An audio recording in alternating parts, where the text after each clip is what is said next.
दुनिया में जितने भी धर्म हैं, कोई भी एक धर्म उठाओ और हमें उसका नाम लो और बताओ, कोई भी धर्म ऐसा नहीं है जिसके मानने वालों ने अपने यहां जो भी नबी, जो भी पैगंबर उनके यहां आया, उसको उन्होंने इंसान रहने ही नहीं दिया। अब देख लीजिए, यहूदियों में कौन आए? मूसा, उज़ैर अल्लाह का बेटा बना दिया। ईसाइयों में कौन आया? ईसा। ईसाइयों ने ईसा को रसूल रहने ही नहीं दिया, इंसानियत से निकाल के सन ऑफ गॉड, अल्लाह का बेटा बना दिया। आप लुम्बिनी चले जाइए, लुम्बिनी नेपाल में गौतम बुद्ध की एक बहुत बड़ी मूर्ति बनी हुई है। जापान और दूसरे देशों से भी लोग आते हैं गौतम बुद्ध की मूर्ति के पास देखने के लिए। तो गौतम बुद्ध, वो गौतम बुद्ध जिनकी पत्नी थी, वो गौतम बुद्ध जिन्होंने शादी की थी, वो गौतम बुद्ध जिनकी पत्नी से एक बेटा पैदा हुआ जिसका नाम राहुल था, उन्होंने अपनी पत्नी और बेटे को छोड़ दिया और जंगल में चले गए सच्चाई को तलाश करने के लिए। और जंगल के पत्ते चबा चबा कर अल्लाह को ढूंढते ढूंढते उन्होंने जंगल ही में अपनी जान दे दी। तो लोगों ने कहा ये सच की तलाश में निकले थे, बीवी बच्चों को छोड़ के सच्चाई के रास्ते को तलाश करने के लिए निकले और जान चली गई। उनको लोगों ने क्या बना दिया? गौतम बुद्ध। और उनकी मूर्ति के नीचे लिखा हुआ है भगवान बुद्ध, यानी उनको भी इंसानियत से, जिसकी बीवी थे, जिसका बच्चा राहुल है, उसको भी इंसानियत से निकाल के क्या बना दिया? भगवान। कृष्ण जी इंसान थे और कृष्ण जी जंगल में सो रहे थे। और पढ़िए महाभारत, कृष्ण जी जंगल में लेटे थे, एक शिकारी शिकार खेलने के लिए गया और उसने हिरन को तीर मारा और उस तीर में जहर लगा हुआ था, जहर कि हिरन को लगेगा, जब तक उसके पास भाग के जाएंगे तब तक उसके जहर से वो मर जाएगा और हम उसको पकड़ के ले आएंगे और अपने यहाँ खा लेंगे। शिकारी हिरन का शिकार करने गया, उसने हिरन को तीर मारा लेकिन हिरन को तीर नहीं लगा। कृष्ण जी सो रहे थे, जंगल में लेटे थे, उनके पैर के निचले हिस्से में तलवे में वो तीर घुस गया, जहर लगा था। जहर के असर से कृष्ण जी मृत्यु पा जाते हैं, कृष्ण जी चले गए। भगवान है कृष्ण जी और तीर में लगे हुए जहर के असर से मृत्यु पा जाते हैं। इंसान हैं लेकिन उनको भगवान का दर्जा देके क्या कह दिया गया? कृष्ण भगवान। रामचंद्र जी 14 साल का वनवास लिए, इतने बेबस कि उनकी पत्नी सीता को रावण लेके चला गया, वो बचा नहीं सके। हनुमान और लक्ष्मण जी को तलाश करने के लिए भेजा, लेकिन रामचंद्र जी को राम मनुष्य से निकालकर, इंसानियत से निकाल के क्या बना दिया? राम को राम भगवान। सिखों को देख लो, महावीर सिखों को गुरु नानक पर सबसे ज्यादा भरोसा करते हैं, लेकिन सिखों के टेंपल में, मंदिर में, गुरुद्वारे में चले जाइए तो गुरु नानक की मूर्ति के नीचे लिखा हुआ है गुरु नानक भगवान। जैनियों में चले जाओ, महावीर जी को मानते हैं, लिखा महावीर भगवान।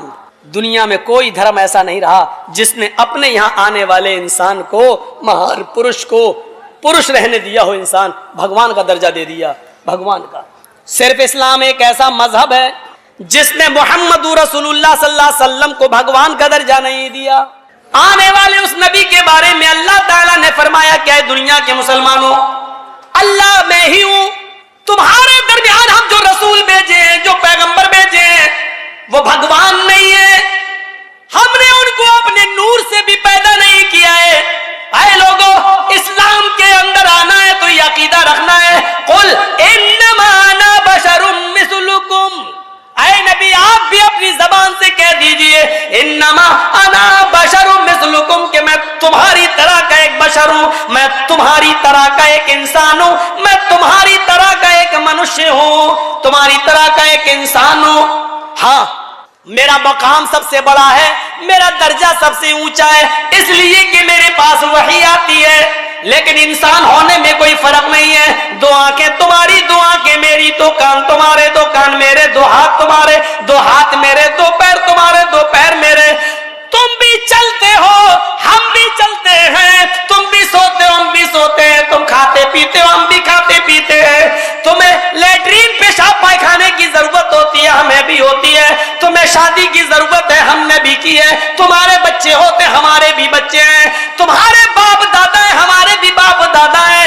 इंसान होने में हम में और तुम में कोई फर्क नहीं है। हाँ, फर्क है मकाम और मर्तबे का, फर्क है तो दर्जे का फर्क है। अल्लाह ताला ने इंसानियत में सबसे ऊंचा मकाम मेरा रखा है, सबसे ज्यादा फजीलत मेरी रखी है, इसलिए की वही आती है, कुरान मेरे ऊपर उतरता है। इस कुरान की बरकत ने हमें तमाम लोगों में सबसे अफजल कर दिया है, लेकिन इंसान होने में कोई फर्क नहीं है।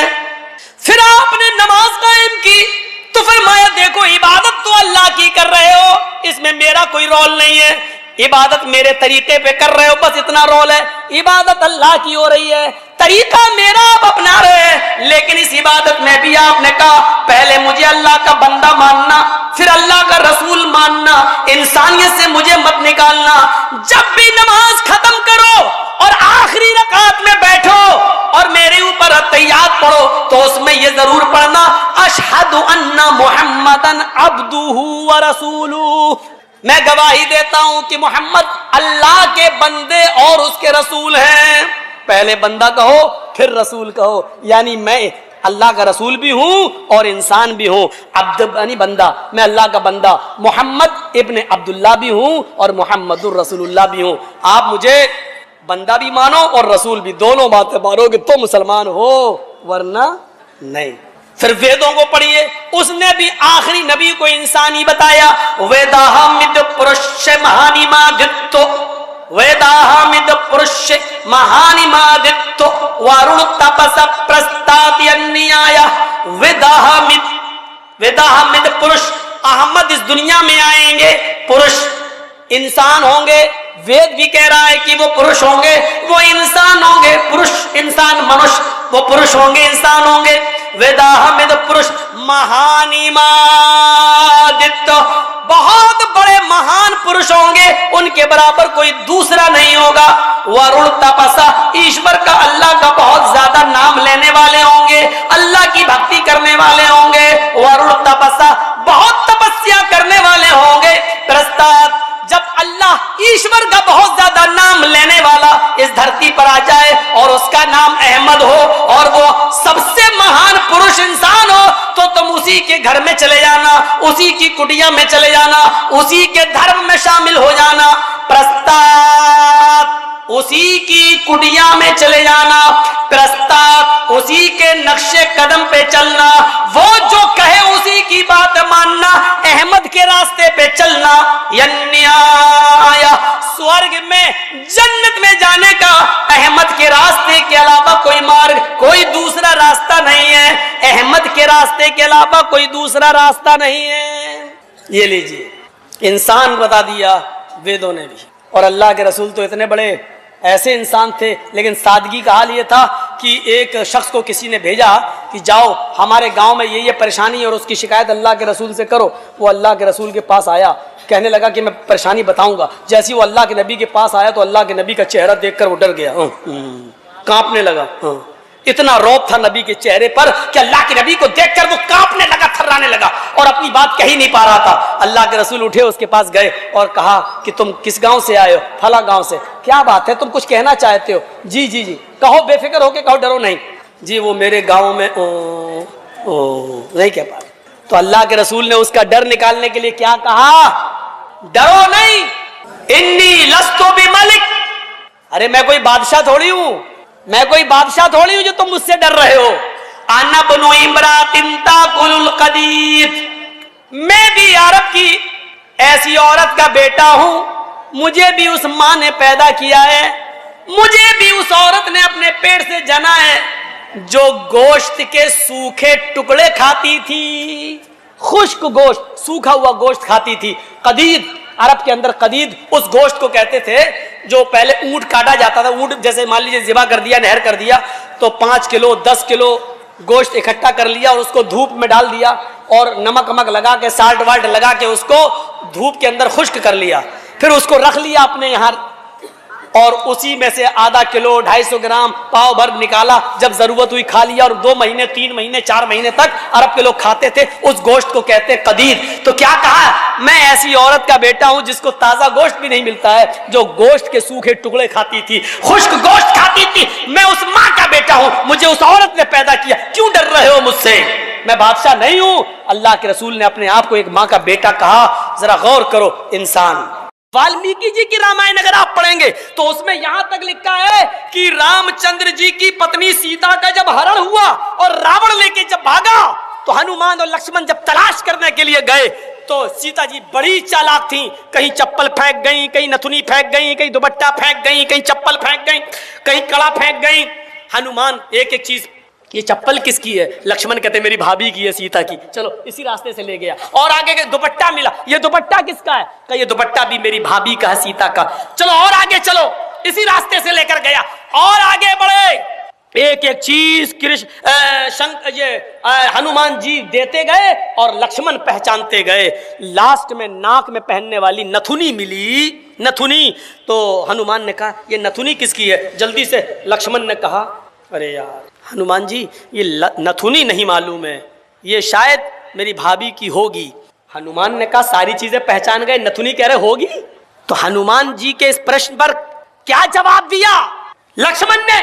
हनुमान जी ये नथुनी अगर मेरी भाभी की थी भी तो मेरी भाभी नाक में पहनती थी, इसलिए मैं नहीं पहचान पा रहा हूं, क्योंकि मैंने आज तक अपनी भाभी का चेहरा नहीं देखा। कहा क्यों? कह रहे वो मेरी भाई की पत्नी है सीता, मेरे भाई की राम की पत्नी है। मैं कौन होता हूं उसको देखने वाला, उस पर नजर डालने वाला, उसके चेहरे को देखने वाला? गौर करो, रामचंद्र जी के भाई लक्ष्मण ने अपनी सगी भाभी सीता जी का चेहरा नहीं देखा, देवर ने भाभी का चेहरा नहीं देखा। ये हिंदू धर्म की मनुष्य आज वाल्मीकि रामायण आज तक कह रही है, आज तक ये सबसे पुरानी रामायण है वाल्मीकि की, जो 2000 साल पहले लिखी गई है। आज तक उसके अंदर ये लिखा है कि राम के छोटे भाई लक्ष्मण ने सीता का चेहरा नहीं देखा।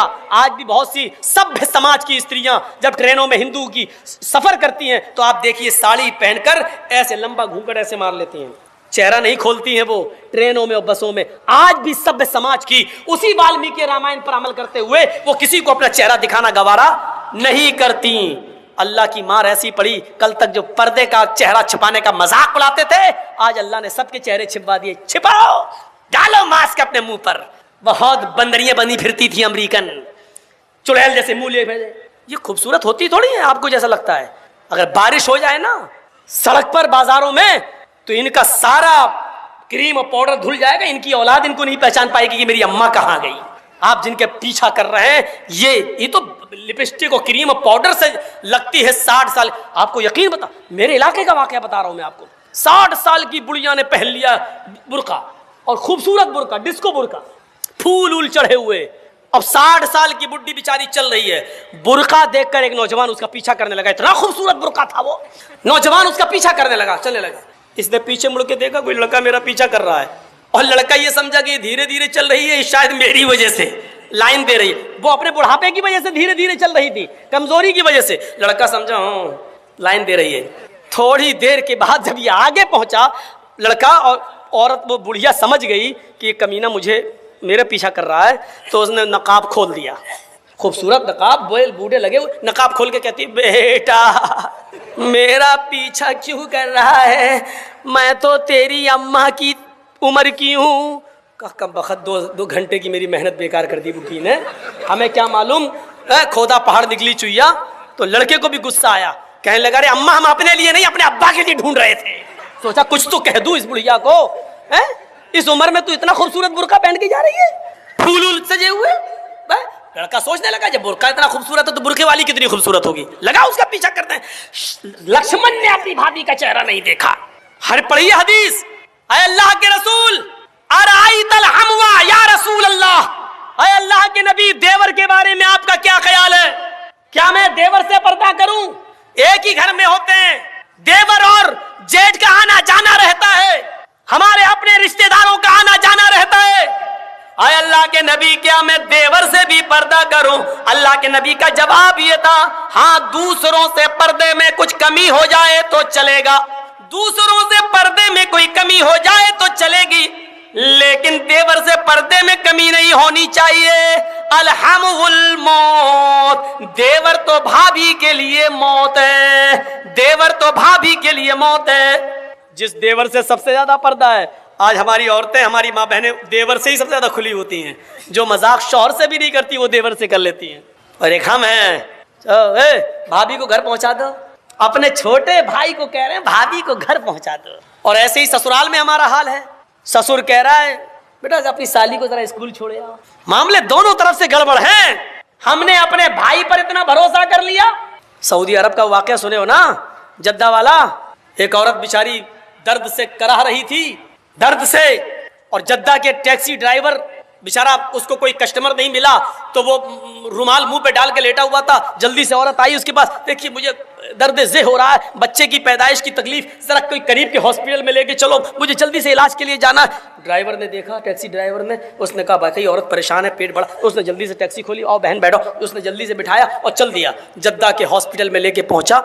और उसमें एंट्री होती है, तुम लेके आए हो, हाँ, लिख दिया। अब ये बैठा है कि जल्दी से वो चेकअप करा के आए, तब हमें पैसा दे, जितना हुआ मेरे रियाल। उधर पता चला साहब उसको एडमिट कर लिया गया है, अभी वो 2-3 दिन रहेगी, आप उसके साथ आए हैं। इसने कहा जी। कहा ठीक है, उसको एडमिट कर लिया गया है। और उसने सोचा कि चलो हम चलें, 1-2 दिन के बाद आऊँगा, देख लूँगा अगर बच्चा अच्छा पैदा, अभी इतनी जल्दी छुट्टी थोड़ी हो जाएगी, डिलीवरी का मामला है, जब गुजरूंगा तब ले लूँगा पैसा। ऐसा वो चला गया। ये घर में जैसे ही लेटा, इशा के बाद सोया, फजर की नमाज जमात के साथ पढ़ने जाता था और फजर के बाद टैक्सी चलाता था। फजर की नमाज पढ़ के जैसे ही घर आया, इसकी बीवी ब्रेड और आमलेट बना के लाई, टेलीफोन की घंटी बजने लगी इसके घर पर, क्योंकि जब रजिस्टर पे जब इसने औरत को छोड़ा तो अपने घर का मोबाइल फोन और नंबर सब लिख दिया था। फोन फला बोल रहे हो जी, भोपाल के रहने वाले थे ये लोग, टैक्सी चलाते थे 20 साल से सऊदी अरब में, जद्दा में। अच्छा तुम अपने घर पे आराम कर रहे हो?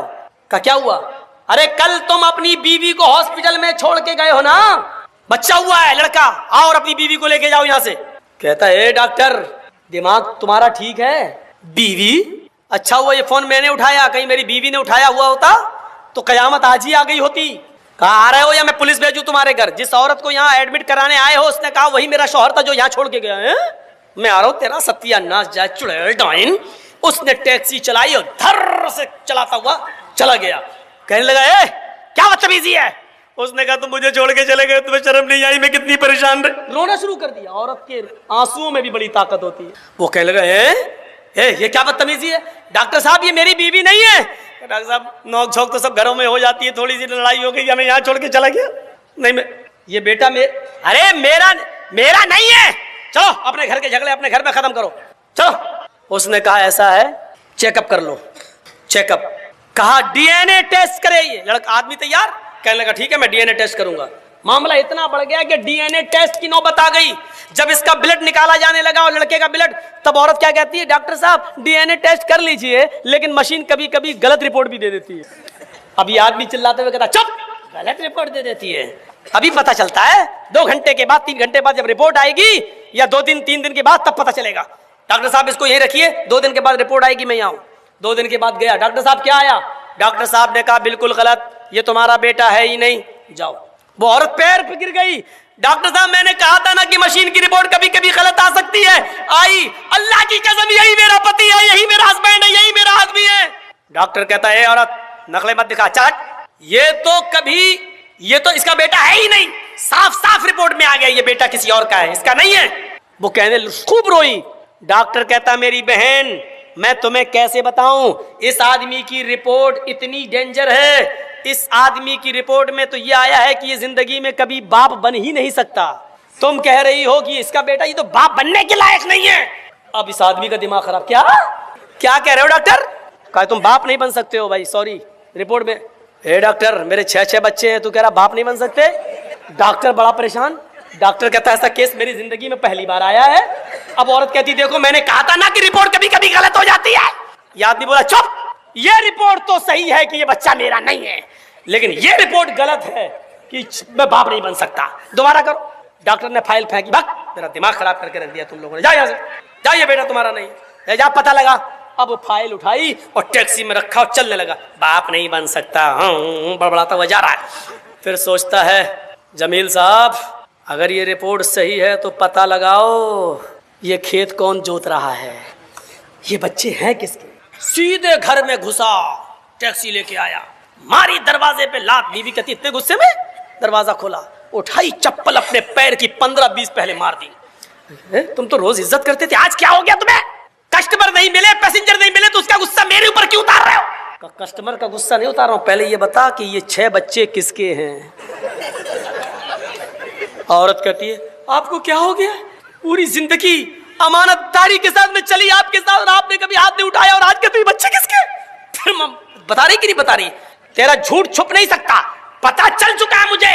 ये मेरी रिपोर्ट कहती है कि मैं बाप नहीं बन सकता। ये बता कि बच्चे किसके, तो मारो नहीं, मैं बता रही हूँ। कहा क्या? कहा गुस्सा ठंडा करो पहले। अब वो तो हो ही जाएगा, पहले बता। कहा कि आप का भाई भी रहता है ना यहाँ, आप रात में टैक्सी चलाते हैं, दिन में वो रात में चलाता है। मतलब आप जब दिन में टैक्सी चलाते हैं तो वो रात में टैक्सी चलाकर घर में आ जाता है, फिर वो दिन भर घर में रहता है, और जब आप रात में घर पे आते हैं सोने के लिए तो वो रात में टैक्सी चलाने के लिए चला जाता है। आपकी ड्यूटी दिन की है, उसकी रात की है। मेरे शौहर गुस्सा मत होइए, ये बच्चे उसी के हैं, क्योंकि मुझे उम्मीद थी कि तुम बाप नहीं बन पाओगे। कहा कि अभी यहाँ तेरा क्या, यहाँ तो सीधे गर्दन कटेगी तेरी, कत्ल। उसने उसी वक्त टिकट बनवाए और वापस भोपाल में आया और अपनी बीवी को तलाक दिया। और इद्दत गुजारने के बाद कहा छोटे भाई से, जब छोटे भाई ने ही मेरी पेट में छुरी भोंक दी और जब बच्चे ही तुम्हारे हैं तो बेहतर यह है कि तुम ही इस औरत को अपने निकाह में रखो, मैंने इसको तलाक दे। बड़े भाई की बीवी को कौन संभाल रहा था? छोटा भाई, देवर। अब ईमानदारी के साथ बताओ ये हदीस कैसी लग रही है? अरअयतल हम्व या रसूलल्लाह, अल्लाह के रसूल क्या देवर से भी पर्दा करूं? अल्लाह के नबी ने कहा हम्वुल मौत, देवर तो मौत है भाभी की। औरों से थोड़ी बहुत पर्दे में कमी हो जाए तो चलेगी, लेकिन देवर तो हर वक्त वहीं रहता, आना जाना। देवर भाभी के लिए। बंगाल वालों सुन लो, ये चंद मदरसे जो चल रहे हैं आज इनकी बरकत है कि औरतें कुछ बंगाल की सरजमीन पर नकाब और बुर्का और के पर्दे के साथ दिखाई देती हैं, वरना मैं 20 साल पहले जब आया था तो बुर्का नाम की चीज दूर दूर तक नजर नहीं आती। 20 साल पहले जब आता था एक साथ मर्द और औरतें तालाब में नहाते थे।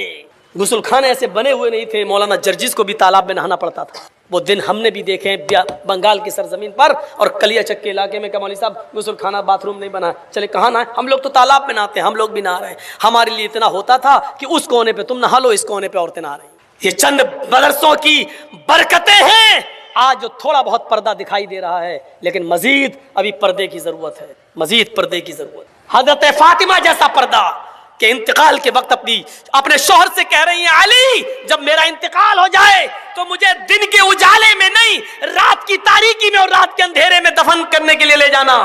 पूछा फातिमा ऐसा क्यों कह रही हो? कहा अली मैं नहीं चाहती हूं कि जब मेरा जनाजा निकले तो दिन के उजाले में निकले और मेरे कफन पर गैर मर्द की नजर पड़े। मैं चाहती हूं कि मेरा जनाजा रात के अंधेरे में निकले और मेरे मुर्दा जिस्म पर पड़े हुए कफन पर भी किसी गैर मर्द की नजर न पड़े। ये पर्दा जो हिंदू धर्म के अंदर है वो इस्लाम के अंदर भी है। मेरे प्यारे साथियों, ये समानताएं हैं। और जहां तक मरने के बाद दोबारा जन्म, ये तो हिंदू धर्म में बहुत बाद में आया है। मरने के बाद इंसान ने अच्छे कर्म किए होंगे तो ऋषि मुनि बनेगा, इंसान बनेगा, और बुरे कर्म किए होंगे तो कुत्ता, बिल्ली, चूहा, बंदर, छछूंदर, यही सब बना दिया जाएगा। ये बहुत बाद में आया है, वरना ऋग्वेद का मंत्र तो यह है, मृत्यु जन्मम मृत्यु पश्चातम द्वितीय जन्मम भवति, ने तृतीय ने चतुर्थ ने पंच ने षष्ठ ने सप्त ने अष्ट ने नवम ने दशम का। मरने के बाद तुम्हारा दूसरा एक जन्म होगा, मरने के बाद तुम्हें दोबारा उठाया जाएगा। तुम्हारा तीसरा जन्म नहीं होगा, चौथा नहीं होगा, पांचवा नहीं, छठा नहीं, सातवां नहीं, आठवां नहीं, नवा नहीं, दसवां नहीं, यानी मरने के बाद तुम्हारा एक दूसरा ही जन्म होगा। मनुष्य बनकर तुम उठाए जाओगे, इंसान ही बनकर तुम उठोगे। मरने के बाद कुत्ता, बिल्ली, चूहा, बंदर नहीं बनना है। कहीं देखा है आपने? अकल क्या कहती है? गेहूं का दाना जमीन में डालो तो क्या पैदा होगा? कभी देखा गेहूं से चावल पैदा हुआ हो? गेहूं डालोगे गेहूं पैदा होगा। आम की गुठली जमीन में डालोगे तो आम ही लगेगा। तरबूज डालोगे, हैं, वाटर लेमन, तो आप क्या समझते हैं क्या पैदा होगा? तरबूज का बीज डालोगे तो तरबूज ही पैदा होगा। लेमू का बीज डालोगे तो लेमू पैदा होगा। ये अकल भी कहती है कि मरने के बाद इंसान को जब तुम जमीन में दफन करोगे तो उससे इंसान ही निकलेगा, न कि कुत्ता, बिल्ली, चूहा, बंदर। इसको अकल भी तस्लीम नहीं करती है। मेरे प्यारे साथियों, चाहो जलाओ चाहो दफनाओ, मरने के बाद एक दूसरा ही जन्म इंसान होगा। इसी को कुरान ने भी कहा है, अयहसबुल इंसानु अन युतरका सुदा अलम यकुन नुतफतम मिन मनी युमना थुम्मा काना अलकतन फखलक फसव्वा फजअल मिनहु ज़ौजैन अज़्ज़करा वल उन्सा अलैसा ज़ालिका बिक़ादिरिन अला अन युहियल मौता। ऐ इंसान, क्या तू ये समझता है कि तुझे बगैर हिसाब किताब के यूं ही छोड़ दिया जाएगा? नहीं नहीं। अलम यको, क्या तू शुरू में अलम यकु मिन नुतफतिन मिन मनी युमना, क्या तू शुरू में हकीर और जलील पानी की एक बूंद न था? क्या तू हकीर पानी का एक कतरा न था जो रहम मादर तक, औरत के रहम तक पहुंचाया गया? अल्लाह रब्बुल आलमीन ने उसी पानी के कतरे को बना सवा कर दुरुस्त किया, उसी से गोश्त का लोथड़ा बनाया, जमा हुआ खून बनाया, गोश्त का लोथड़ा बनाया, फिर उससे हड्डी बनाई, फिर हड्डियों में गोश्त पहनाया और फिर उससे एक जीता जागता इंसान बना दिया।